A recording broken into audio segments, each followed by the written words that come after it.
시키니까 겉으로는 당신의 믿음이 짱입니다 이래놓고 속으로 당신의 믿음은 꽝입니다 이렇게 혹시라도 그렇게 생각하는 분이 없기를 바랍니다. 말이라는 게 참 어려워요. 겉으로 하는 말과 또 속으로 생각하는 말이 따로 존재할 수 있기 때문에 그렇습니다. 오늘 나의 언어는 어떠한가 이런 제목으로 여러분과 함께 은혜를 나누기를 원합니다. 우리 인간과 이 동물의 차이를 말할 때 가장 두드러진 특징 중에 하나가 언어의 사용이 아닌가 그렇게 생각이 되어집니다. 이 언어라는 건 뭐죠? 이 생각이나 느낌을 우리가 나타내거나 전달할 때 쓰는 그 음성 또는 문자 같은 수단을 우리가 언어다 이렇게 이야기를 하죠. 이 동물의 의사소통 행위를 연구한 학자들에 의하면 이 물고기, 어류는요 10에서 한 15가지의 이 신호, 의사소통 신호를 가지고 있다고 그래요. 그리고 조류, 이 하늘에서 날아다니는 새는 15가지에서 한 25가지 정도의 자기네들끼리 의사소통 수단이 있다고 그렇게 전합니다. 그리고 포유류는요, 이것은 한 20에서 40가지 정도의 이 의사소통 수단을 가지고 있다 이렇게 이야기를 합니다. 하지만 어류가 됐든 조류가 됐든 포유동물이 됐든 간에 이 사람이 아닌 동물들, 새들, 물고기들은요 고정적이고 이 본능적이고 이 한정된 이 폐쇄 신호에 불과하다라는 거죠. 이 콘라드 로렌츠라는 사람이 있습니다. 오스트리아의 동물학자예요. 이분이 한 30년간 이 동물들을 연구했어요. 그 연구한 가운데 거위에 대해서 특히 한 30여 년을 아주 연구를 한 겁니다. 이 거위에 대해서 연구를 했더니 이 거위에게도 이 소리를 통한 의사 전달이 있더라는 거예요. 그런데 이 거위에게는 2가지 음절이 있대요. 된소리와 여린소리가 있답니다. 그래서 된소리는요 깍깍, 어제 연습했는데 이게 잘 안 될 줄 알았어요 제가. 깍깍 하는 소리고 된소리가 있고, 여린소리는 약간 리을 가까운 소리, 르르 뭐 이런, 하여튼 안 되니까 알아서 그냥 이해하세요. 하여튼 된소리와 여린소리가 있대요. 그래서 이 된소리로 6번 깍깍깍깍 이렇게 하면 무슨 이야기냐면 여기가 참 좋다, 우리가 있는 곳이 너무 좋다, 그런 이 뜻을 가지고 있대요.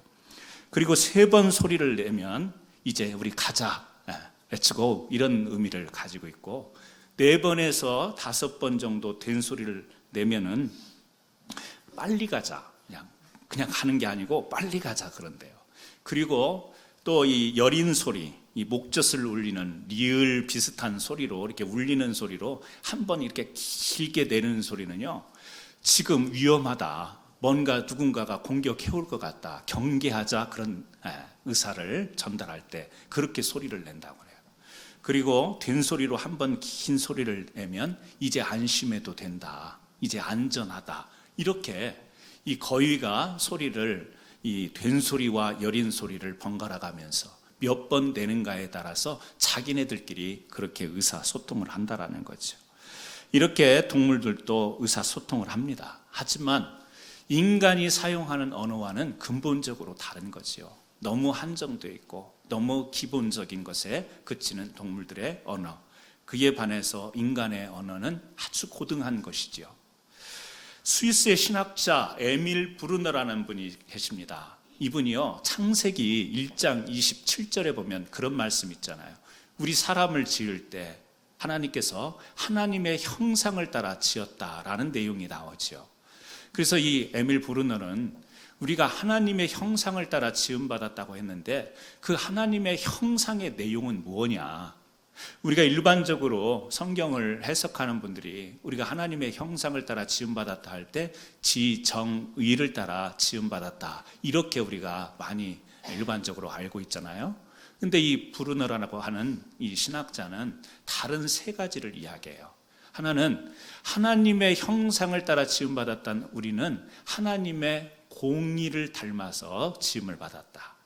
또 하나님의 아가페 사랑을 따라서 지음을 받은 존재다. 그리고 특별히 세 번째는 하나님의 언어를 가지고 지음을 받았다.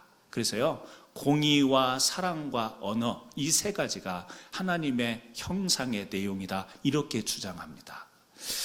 오늘 우리가 에밀 브루너의 신학적인 그런 주장이긴 하지만, 여러분, 공의라는 게 우리가 하나님의 공의로 지음을 받은 존재라는 사실입니다. 우리 속에 하나님의 공의를 이해할 수 있는 의를 하나님이 주신 거지요. 그래서 이 동물에게서 찾아볼 수 없는 특권이라고 한다면 하나님의 의를 따라 지음을 받았고, 하나님의 의가 무엇인지 깨닫고 하나님의 의를 따라 살아갈 수 있는 삶의 능력, 이것을 부여받았다라는 것이요. 그런데 문제는 사람이 범죄한 뒤에 이 하나님의 공의가 우리로부터 사라진 것이요. 그래서 예수 그리스도를 하나님께서는 우리에게 허락하셨고, 예수 그리스도가 우리 안에 올 때 우리의 그 의가 회복되어져서 하나님의 의를 온전하게 이해할 수 있고 하나님의 의를 따라 살아갈 수 있는 삶으로 회복이 된다라고 하는 거죠. 두 번째, 이 하나님께만 있는 아가페 사랑으로 우리를 지으셔서 이 하나님의 사랑으로 우리가 교제를 하고 하나님의 사랑으로 사귐과 교제를 가지고 살아갈 수 있는 존재로 우리를 지으셨다고 브루너는 그렇게 주장을 합니다. 인간의 사랑, 그 인간의 어떤 사랑으로도 하나님의 사랑을 이해할 수 없고 발견할 수 없다라는 것이요.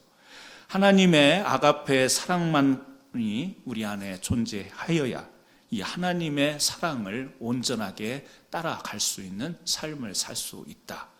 아가페 사랑을 따라 우리가 이 형상을, 하나님의 형상을 따라 지음받았다라는 거죠. 세 번째, 언어지요. 하나님은 우리 사람과 소통하기를 원하신다라는 거죠.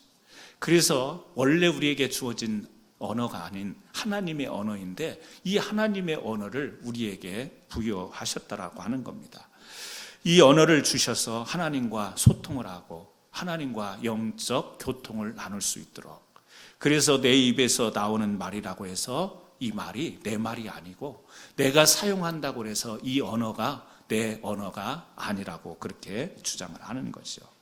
여러분, 하나님의 형상을 따라 지음받았던 최초의 인간 아담과 하와지요. 하나님이 주신 언어를 어떻게 사용했지요?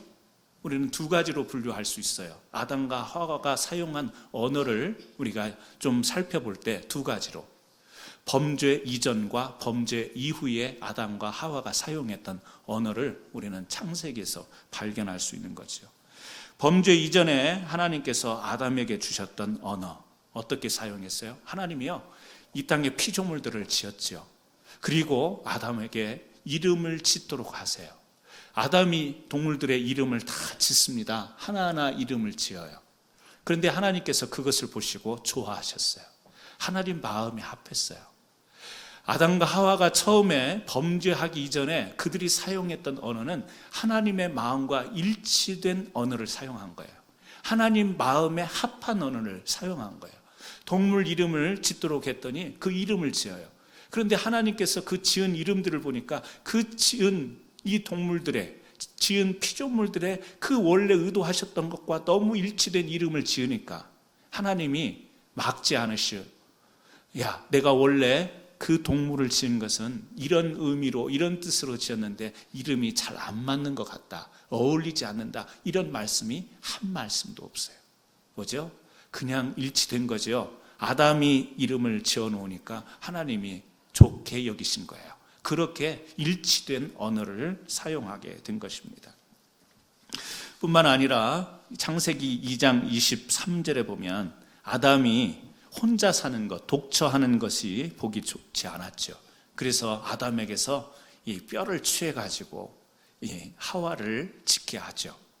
그 하나님께서 아담에게 독처하는 것이 좋지 않아서 아내인 하와를 줬을 때 그 하와를 보고 아담이 한 말이 있었죠. 여러분 기억하시죠? 이는 내 뼈 중에 뼈요 살 중에 살이로다. 이 말에 대해서 신학자 칼바르트는 그런 이야기를 해요. 이 세상에서 인간이 할 수 있는 가장 아름다운 언어 중에 언어가 이 말이다. 아담이 하와에게 한 말. 어떤 말이죠? 옆에 분들하고 한번 해보세요. 시작. 네. 사실 제가 시켰지만 아무나 보고 이 말 하면 안 되잖아요.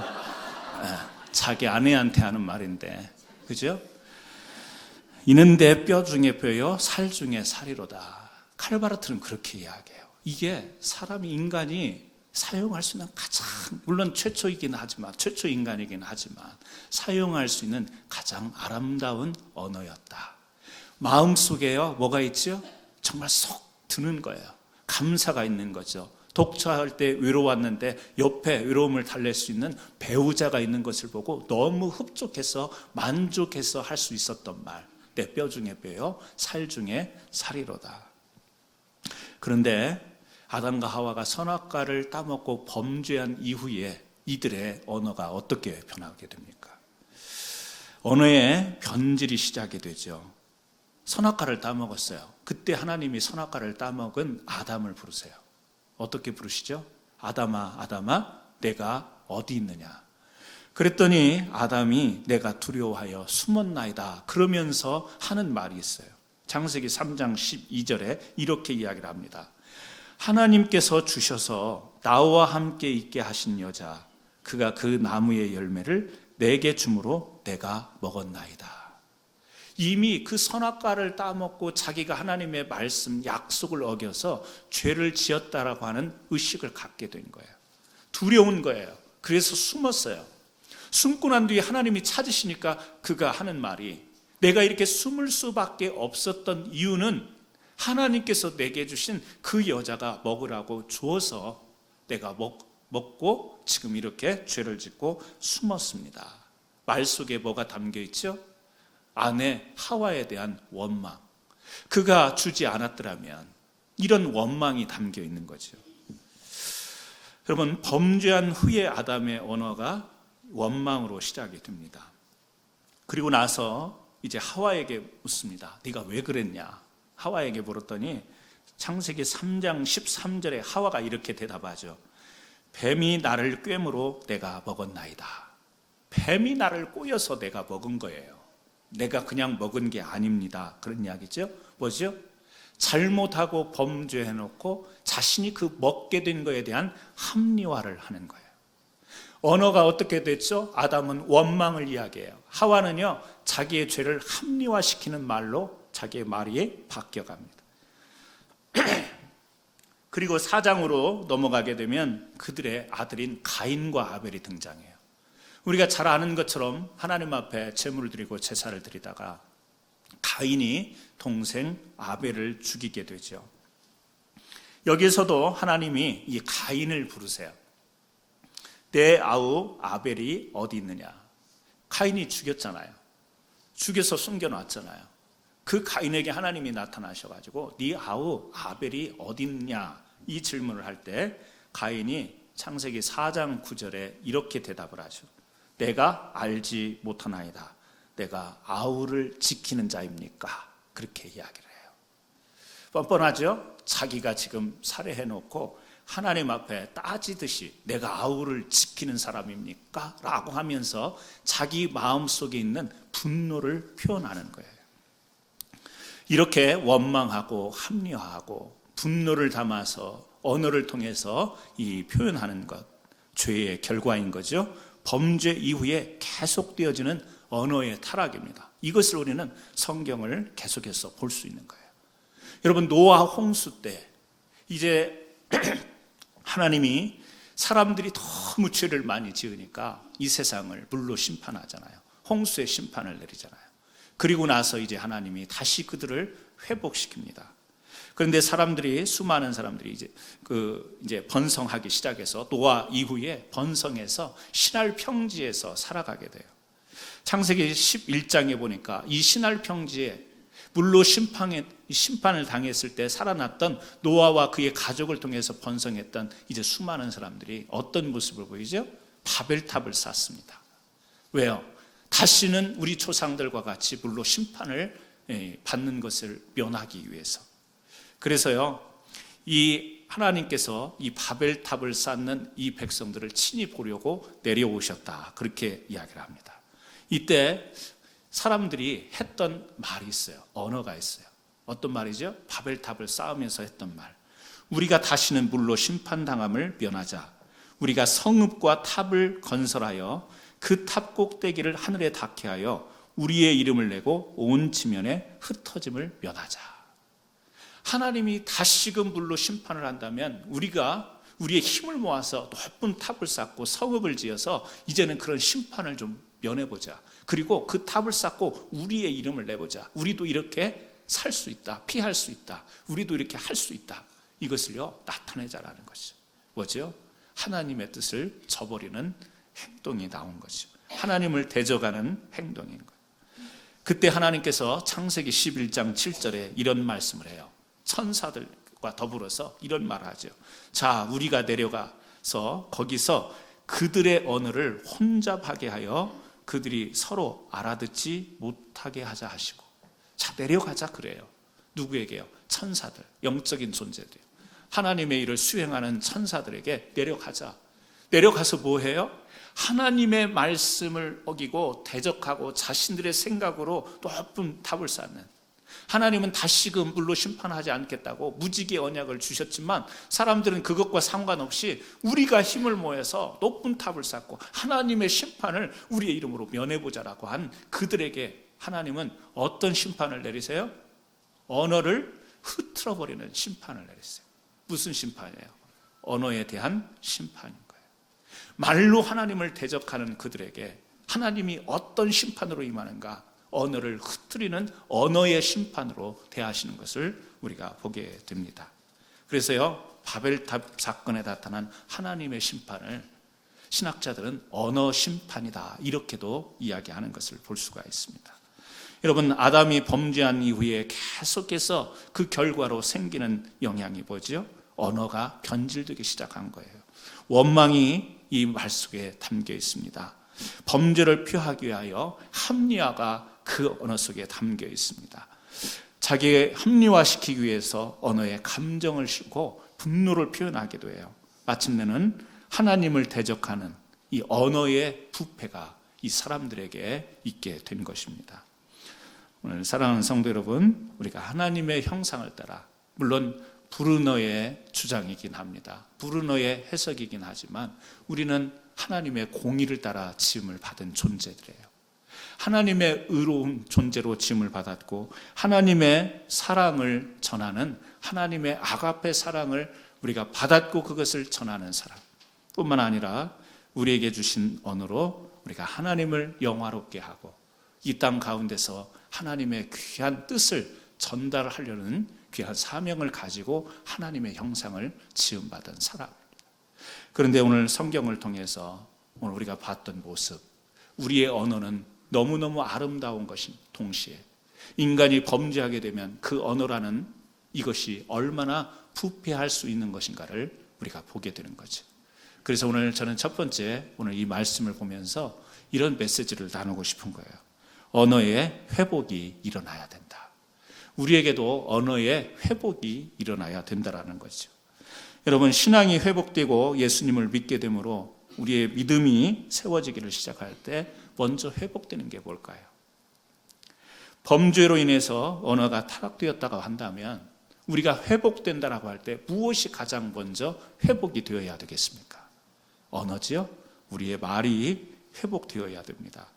오늘 본문 요한복음 4장에 보게 되면 사마리아 성에 수가성, 우리가 수가성 여인이라 이게 익숙하죠? 한 여인이 나오죠. 남편이 여럿이었던 여인, 인생의 실패를 경험한 여인, 부끄러워서 사람들이 있는 곳을 나타나지 못하는 여인. 그래서 그 뜨거운 한 낮에 이 물을 길러 와야만 되는, 사람이 없는 틈을 타서 물을 길러야만 되는 자기 자신의 인생에 대해서 수치를 가지고 있던 여인. 이 여인이 예수님과 만나죠. 이 예수님과 만나는 이 내용 속에서 우리가 오늘 읽은 말씀과 또 28절과 29절의 말씀을 보면 이 여인, 수치스러워서 사람 앞에 나타나기도 부끄러웠던 그 여인이 변하는 것을 볼 수가 있어요. 가장 먼저 변하는 모습은 뭐냐면 이 여자의 언어가 변하는 것을 우리가 보게 돼요. 28절과 29절을 보세요. 같이 읽겠습니다. 여자가 물동이를 버려두고 동네로 들어가서 사람들에게 이르되 내가 행한 모든 일을 내가 말한 사람을 와서 보라. 이는 그리스도가 아니냐 하니. 사람 앞에 부끄러워서 물도 아무도 없을 때에 들어갔던 이 여자가 동네로 내려가서 사람들 앞에서 말을 하는 거예요. 누구를 말하죠? 나를 만나주신 그 예수 그리스도 앞에 당신들도 한번 와봐라. 이 예수 그리스도를 한번 만나보라. 이분을 한번 경험해보라. 다쳤던 입, 말하면 자기의 부끄러운 과거가 다 드러날까 봐 입을 꼭 다물고 사람 앞에 나타나지 않았던 이 여자가 동네로 스스로 뛰어가서 사람들 앞에 크게 입을 벌려서 하는 이야기가 뭐예요? 나를 만나준, 나라는 존재가 어떤 존재인데, 수치스러운 존재인데 나라는 존재를 만나주신 그 예수님께 한번 와보라. 말이요, 변한 거예요. 말이 없었던 여자였어요. 말을 할 수 없었던 여자였어요. 그런데 이 여자가 말을 하기 시작하는 거예요. 그 말의 내용이 이 변화가 된 거죠. 여러분, 신앙이 회복된다라는 것은 하나님의 형상이 회복되어진다라는 이야기죠. 우리의 신앙이 이 회복의 이 정도에 따라 내 속에 하나님께서 창조해 놓으신 그 공의와 그 사랑과 우리의 언어가 바뀌어지는 것, 이것이 회복이라는 사실입니다. 하나님의 의를 따라가려고 하는 마음이 회복될 때 우리 신앙이 회복되는 거예요. 우리 안에서 이 사라져버렸던 그 아가페 사랑, 헌신적인 사랑, 이 사랑이 오락오락 올라 이를 때 우리는 신앙이 회복되었다고 말할 수 있습니다. 또 한 가지, 하나님의 언어를 가지고 우리가 바로 살고자 하는 그 결단, 결심, 그리고 그것을 증거할 수 있는 것이 바로 우리 신앙의 회복의 증거라고 이야기할 수 있는 거죠. 우리가 예수님 믿습니다, 나는 예수님 믿습니다로 끝나는 게 아니라는 거예요. 예수를 믿음으로 인해서 우리 안에 공의가 우리가 새롭게 되어져야 되는 거죠. 우리가 그래서 하나님을, 예수 그리스도를 진정으로 만난 사람들은요, 이 안에서 뭐가 생겨요? 의롭게 살고자 하는 이 열정이 생기는 거예요. 그래서 이제 예수 믿고 난 뒤에, 변화된 뒤에, 예수님을 참 만나고 난 뒤에 의롭지 못한 것을 보면 여기에서 막 화가 치밀어 오르죠. 분노가 일어나요. 의의 분노, 거룩한 분노. 왜 저렇게 바르지 못할까? 왜 저렇게 정의롭지 못할까? 왜 저 사람은, 왜 나라는, 왜 이 사회는, 우리가요, 분노가 일어날 때가 있죠. 어떤 분노예요? 의의 분노. 공의롭지 못한 것을 볼 때 우리 마음이 그렇게 돼 있는 거예요. 잘못된 것을 보고도 그런 마음이 일어나지 못한다면 우리가 과연 하나님의 형상을 가지고 제대로 된 신앙생활을 하는 사람인가를 스스로에게 질문할 필요가 있는 거예요. 무감각해요. 무덤덤해요. 왜? 공의롭지 못한 사회를 보고 공의롭지 못한 사람들을 보면서 여기에서 그것이 일어나지 않는다면, 견딜 수 없는 마음이 일어나지 않는다면 내 신앙이 말로 예수를 믿습니다 라만 말하는 거지 진정한 신앙의 회복이 있는 그것은 아니라는 사실이죠. 사랑도 마찬가지죠. 아가페 사랑. 주님이 우리에게 던져주신 무거운 숙제가 하나 있어요. 뭐죠? 원수까지도 사랑하라는 거예요. 아가페의 사랑은 어디로 이어지죠? 원수를 사랑하는 거로. 이스라엘 백성, 자기 백성이 예수 그리스도를 십자가에 못 박잖아요. 죽이잖아요. 자기의 친백성이 예수님께 원수가 됐지만 예수님은 그 십자가에서 당신의 사랑을 베푸시고 용서하시고 대속한 죽음을 당하시는 거죠. 뭐죠? 원수를 사랑하는 그 사랑. 그런데 우리가 그 마음을 우리가 품고자 하지만 쉽지가 않죠. 원수가 아닌데도 이 마음속에서 사랑이 가셔버리죠. 얼굴만 보면 사랑했던 마음까지 싹 차갑게 되어버리는 우리가 그런 감정이 계속해서 존재하고 있는 것이죠. 신앙의 회복이라는 것은 우리 안의 사랑의 정도, 내 신앙의 회복의 정도를 측정하기 위해서 내 마음속에 간직하고 있는 이 하나님의 사랑이 나는 어떠하게 다가오는가, 원수까지도 그를 품을 수 있는 사랑이 내 마음속에 있다면 우리는 적어도 하나님의 형상을 따라 신앙생활하려는 노력은 있다라고 인정할 수 있겠죠.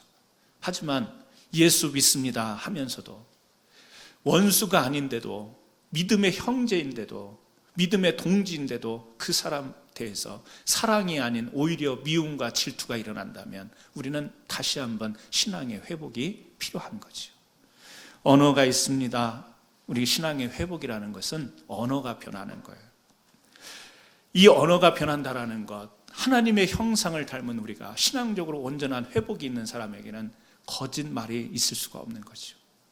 우리에게 있어서 원망을 이야기할 수가 없는 거죠. 불평을 이야기할 수가 없는 거죠.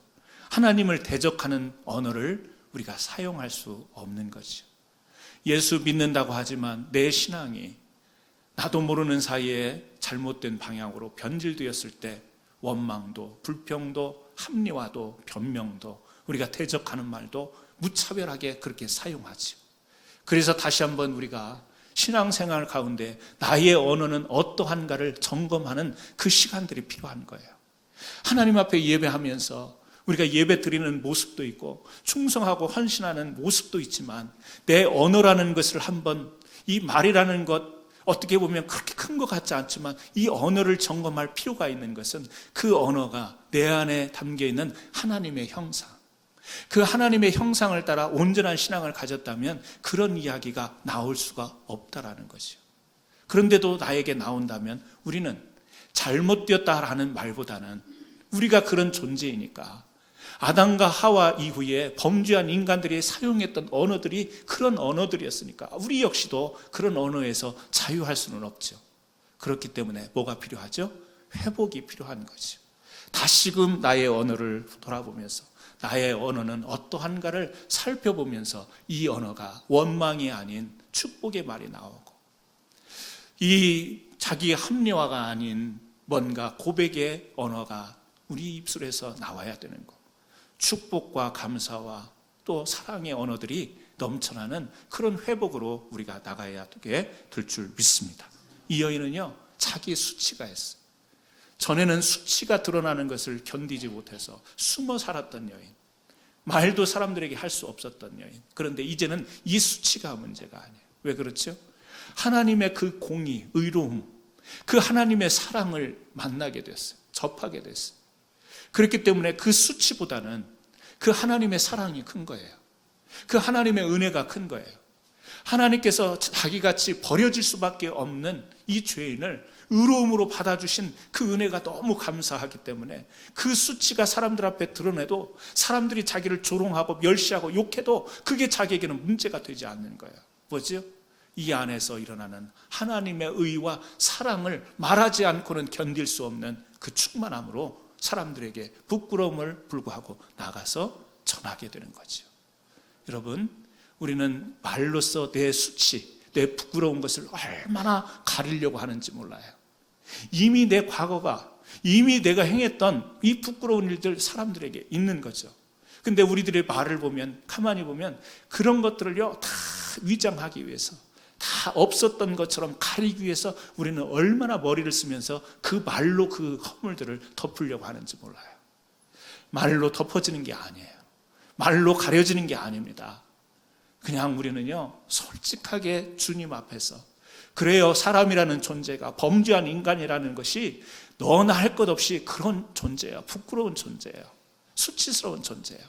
그것을 가리려고 애쓰는 우리의 언어가 필요한 게 아니라 있는 그대로를 드러내지만 그보다 훨씬 더 그 수치를 넘어설 수 있는 하나님의 은혜와 사랑, 그 하나님의 사랑이 크기 때문에 그 수치를 별것 아닌 것으로 여기고 그것을 너무 부끄럽게 여기지 않고 그 붙드시는 하나님의 의를, 그 사랑을 크게 여기며 나갈 수 있는 자가 진정한 용기 있는 믿음의 사람이요, 신앙의 사람이 되는 것을 믿으시기 바랍니다.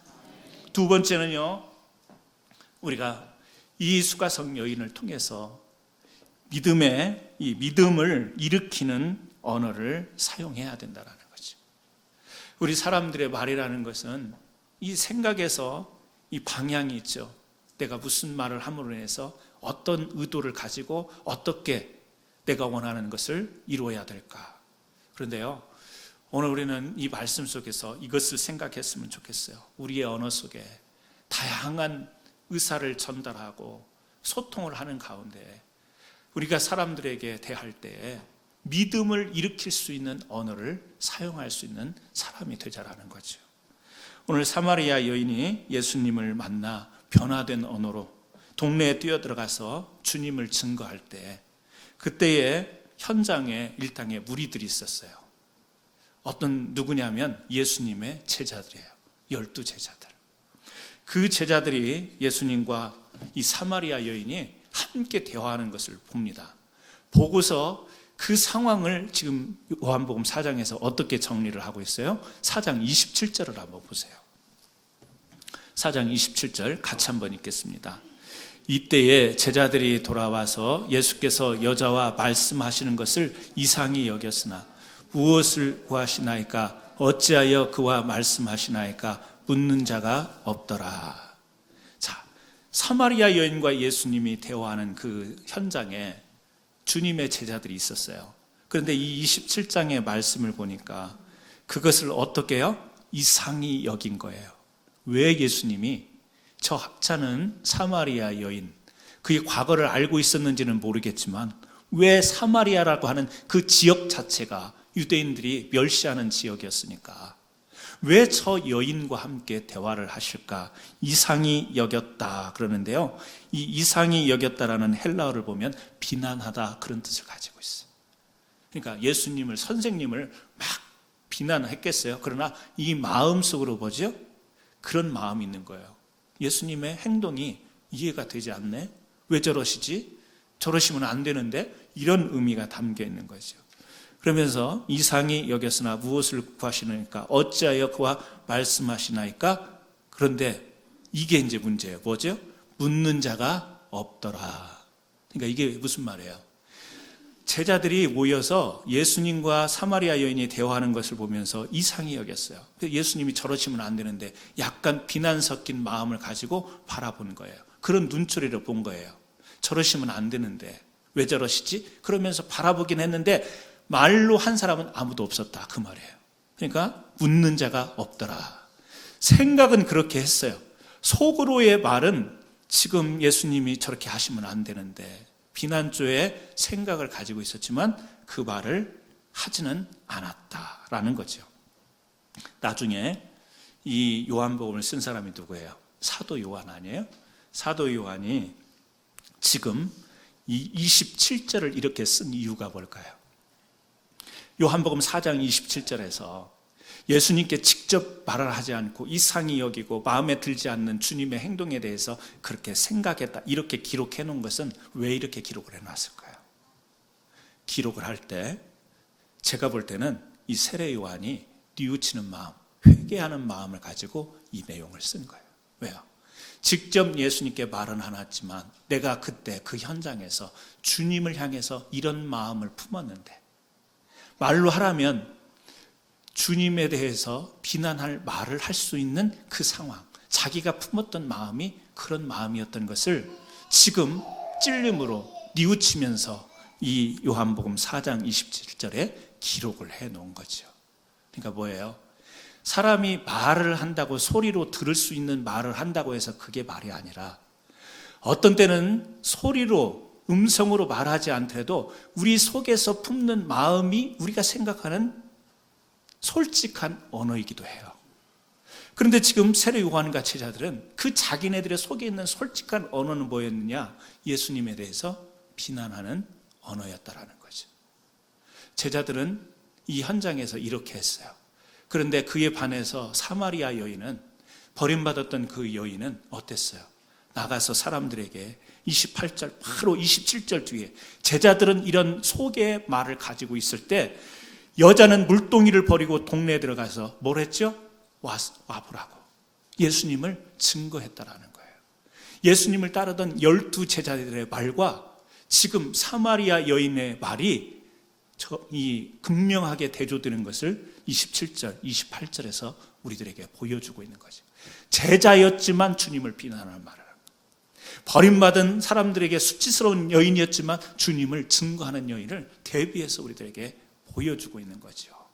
이 여인은 동네에 들어가서 사람들에게 이야기를 하는 거예요. 그래서 오늘 읽었던 우리가 39절, 여자의 말이 내가 행한 모든 것을 그가 내게 말하였다 증언하므로 그 동네 중에 많은 사마리아인이 예수를 믿는지라. 이 여인의 말을 듣고 그 사마리아에 있는 사람들이 성경은 압축해서 이야기하고 있지만 그의 경험과 그의 간증을 통해서 많은 사람들이 예수님 앞에 돌아오고 믿게 되었다라는 거예요. 이 사마리아 여자가 한 말이 어떤 말이에요? 믿음을 일으켜주는 말이었어요. 제자들이 품었던 예수님, 왜 만나지 않아야 될 사람과 저렇게 대화를 하시지? 왜 저 여자와 저런 모습을 갖고 있지? 이런 언어가 아니라 내 모든 과거 수치스러운 것도 다 아시고 그 인생의 갈증까지 해결해 주신 그 주님을 증거하면서 사람들에게 바로 예수님이 누구인가 우리를 붙들어 주시고 우리를 살려 주시고 우리를 회복해 하시고 치유하시는 하나님, 믿음을 불러일으키는 이 언어를 이 여인은 사용한 거죠. 여러분, 오늘 우리가 살아가면서 수도 없는 말들을 합니다. 그 말의 내용들이 너무 다양하죠. 그런데 구약성경 잠언서에 보면 모두 916절로 되어 있어요. 전체가. 그런데 이 916절 가운데에 말과 관련된 구절이 70. 70절이 말과 연관이 되어 있고 또 직접적으로 말이 아니지만 입술, 혀, 우리 이런 단어들이 있잖아요. 다툼, 비방, 이 언어와 관련된 입술과 관련된 그런 내용이 210절이나 된다는 거예요. 그러니까 916절에서 210절 되니까 4분의 1 정도가 우리 말과 연관이 되어 있음을 우리들에게 전하고 있죠. 왜 그래요? 신앙이라는 것은 어떤 면에서 브루너의 주장처럼 우리 안에 우리가 하나님의 형상을 따라 지음받았는데 우리가 그 하나님의 형상, 그 중요한 형상, 그 언어라고 하는 이것이 우리 안에 담겨 있는 것이고 이 언어라는 것이 우리의 신앙의 이 모습, 다시 말하면 하나님의 형상을 따라가느냐 그렇지 못하냐 그 기준 척도가 될 수 있는 거기 때문에 그래서요 신앙의 성숙은 말의 성숙이다 이런 말도 있는 겁니다. 신앙의 깊이는 말의 깊이다 이런 말이 있는 것입니다. 오늘 사랑하는 성도 여러분, 오늘 우리가 참 많은 말들을 사용합니다. 어떤 때는 참 웃자고 한 말인데 그게 오해가 되어서 상처가 되기도 하죠. 그래서 우리 속담에 그런 말이 있잖아요. 웃노라 하는 말에 초상난다 그런 말이 있죠. 웃자고 한 말인데 그게요 사람을 상처를 줘가지고 농담한 건데 잠깐 웃자고 한 건데 이게 관계가 틀어지고 이런 일들도 무수히 많죠. 말이 참 어려운 거예요. 말이 내가 말한 의도대로 전달이 되면 참 좋은데 그게 전달이 되지 못해서 오해도 일어나고 내 뜻은 내 마음은 그렇게 말하는 것이 그런 의도가 아니었는데 저 사람은 다르게 받아들여서 참 곤란을 겪는 경우도 참 많이 있죠. 그래서 우리가 말 조심해야 된다는 것은 성경에서뿐만 아니라 세상에서도 우리가 무수하게 듣는 이야기죠. 또 혀를 가볍게 놀리지 말라 속된 말이지만 그런 말도 듣고요. 수도 없는 말에 관해서 들어요.